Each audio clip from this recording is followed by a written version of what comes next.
اهلا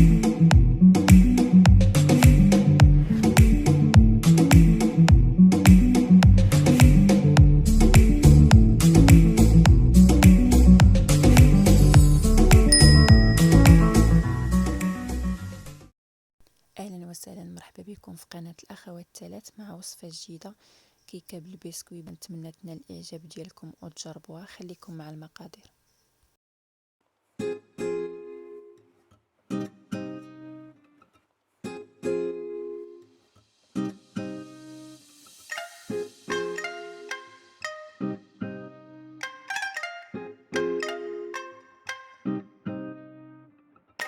هنا بالنسبة لمقادير الكيك بالبسكوي، هنا عندي بيضة، كلشي غنديرو في مولينكس. غادي نضيف عليها قبصة ديال الملح، واحد الكيس ديال الفاني، غادي نضيف هنا الروح ديال الكراميل غير شوية. من بعد غادي نضيف كاس ديال الزيت، كاس ديال العنبة، وهنا تقريبا 2 كيسان ديال الحليب. من بعد غادي نضيف الكاكاو، هنا تقريبا ضفت واحد 3 حتى 3 ديال المعالق حتى 4. من بعد غادي نطحنوا هاد المكونات مزيان. عاد غادي نضيفوا البسكوي اللي كنكونوا دكينا واحد شويه باش يجينا سهل. هنا اي بسكوي عندكم صافي، وغادي نخلط مزيان هاد المكونات، غادي نطحنهم مزيان حتى كنحصل على هاد الخليط هذا. غادي نضيف 2 خمارات حمرين ديال الحلوى، ونبقى نخلط غير بشويه حتى كتنسجم العناصر. من بعد غادي نضيف معلقه صغيره ديال الخل ونستمر في الخلط. هنا انايا خديت المقله اللي كندير فيها الحرشه، خاصه غير بالحرشه هي اللي غادي ندير فيها هذا الكيك. غادي نوزعو على المقله مزيان وغادي ندخلو للفران حتى كيطيب.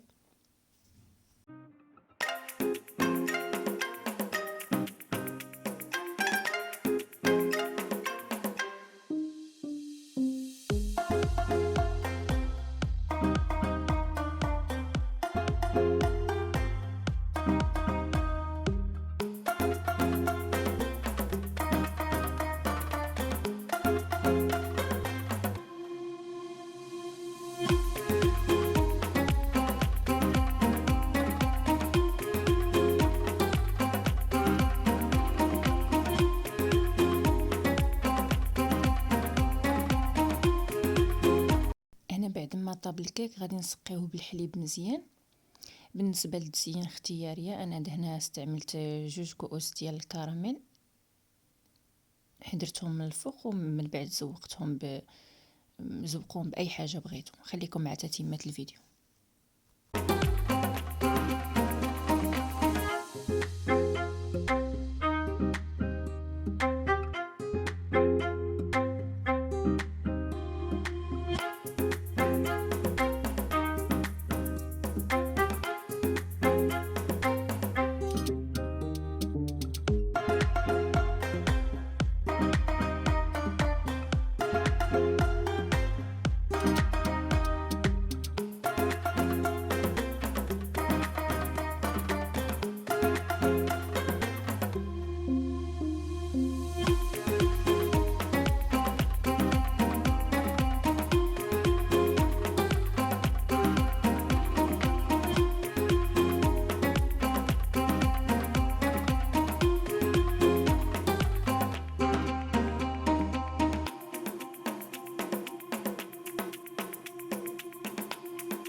وهذا هو الشكل النهائي ديال الكيك بدون فرن بالبسكويت، كيجي رائع. نتمنى ينال الاعجاب ديالكم وتجربوا هذه الوصفه. موعدنا مع فيديو جديد ووصفه جديده، الى اللقاء.